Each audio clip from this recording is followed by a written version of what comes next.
You know what cuts deeper than a knife? Not illness, not poverty, not even death. It's when the children you raised with love, discipline, and sacrifice grow up to spit in your face with disrespect. My name is Walter, I'm 74 years old, and this is the story of how my own kids, the very ones I carried on my shoulders, the very ones I worked double shifts to feed, turned against me. They mocked me, belittled me, and treated me like a burden in my own house. And you know what? First, I stayed quiet. I swallowed the pain, telling myself, they'll come around, they'll remember who I am. But they didn't. The disrespect grew, the greed surfaced, and the day I overheard their plan to strip me of everything I built was the day something inside me snapped. This is not just a story, this is a lesson, because sometimes silence is mistaken for weakness, and sometimes the only way to teach respect is the hard way. So sit tight. By the end, you'll either call me cruel or you'll call me a hero. You know what hurts more than age, more than illness, more than loneliness? It's when the very children you raised with your sweat and sleepless nights grow up to treat you like you're a burden. Hi, my name is Walter. I'm 74 years old, and this is the story of how my kids disrespected me, betrayed me, and forgot who built the life they enjoy today. But don't worry, I didn't stay silent. I taught them respect the hard way. And trust me, you'll want to stick with me until the end, because when I reveal what I did, some of you will call me cruel, some will call me brilliant, and some, well, you'll wish you had done the same. Before I begin, let me ask you this. If your kids disrespected you, ignored you, and treated you like garbage in your own house, what would you do?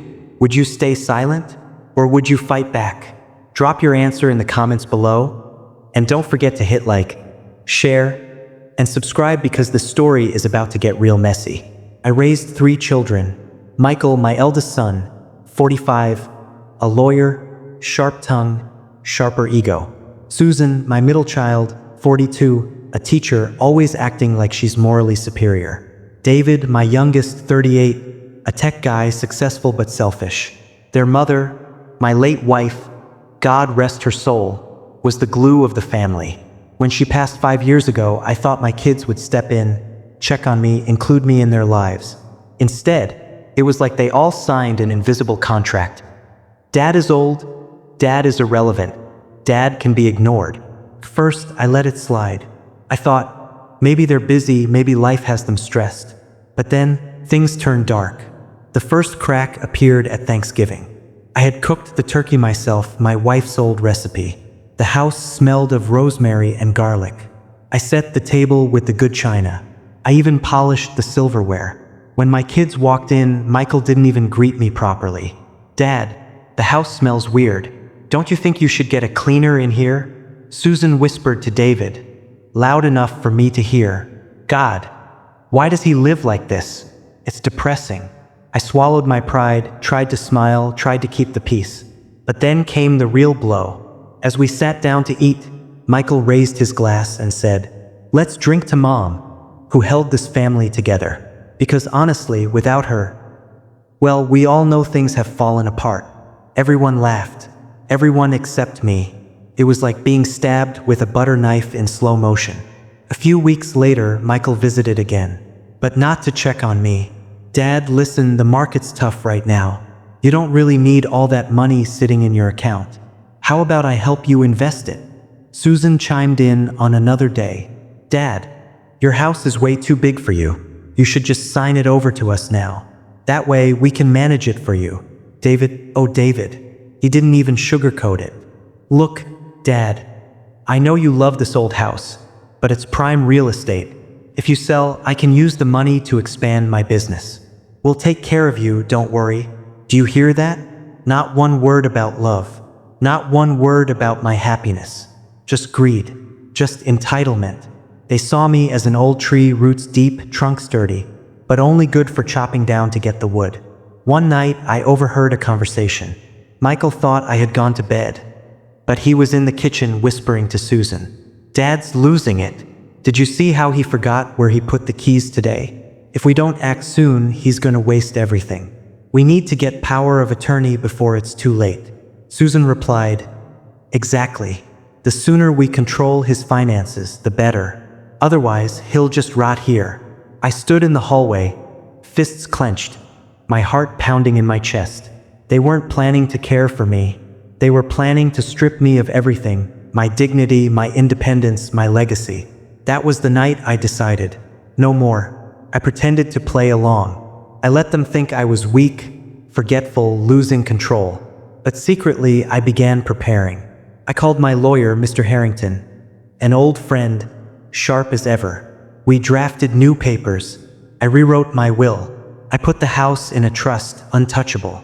And I set up something special, a little test of character. You see, I wasn't going to confront them directly yet. I wanted proof. I wanted them to reveal their true colors. So, I told them I was considering selling the house and dividing the money. The way their eyes lit up, oh, it told me everything I needed to know. The day came. I invited all three of them to the living room. I stood by the fireplace holding a folder. Kids, I began, I've made a decision about my estate. But before I reveal it, I want to ask you something. What I mean to you, not as your father, just as a man. Michael smirked. Dad, stop being dramatic. You know we love you, but let's be practical. Your assets should be managed by us. Susan sighed. Dad, you're lonely. You need to move into assisted living. We'll handle the house. David leaned forward. Honestly, you're holding on to things you don't need. Let us make use of it. Silence. No warmth. No affection. Just business talk. I nodded slowly, pretending to consider. Thank you for your honesty. I'll take that into account. Inside, I was boiling. 2 weeks later, I hosted another family gathering. This time, I had neighbors, church friends, even Mr. Harrington present. I stood up, tapped my glass, and said loudly, I want to make an announcement. I finalized my estate plans. The kids leaned forward eagerly. I continued, my house, my savings, everything I own will not go to my children. Gasps filled the room. Michael's face turned red. Susan's jaw dropped. David muttered, what the hell? I raised my hand. Instead, my estate is going into a community trust to fund scholarships, to help veterans, and to support the very neighbors who've treated me with kindness when my own blood did not. The room erupted in whispers. My kids looked like they had been struck by lightning. I wasn't done.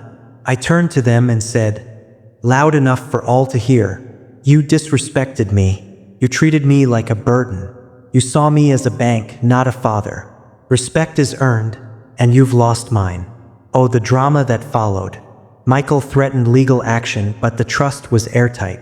Susan cried about family reputation. David stopped visiting altogether. But something interesting happened. My neighbors, church members, even distant relatives started reaching out, saying, Walter, you did what so many are too afraid to do. You stood up for yourself.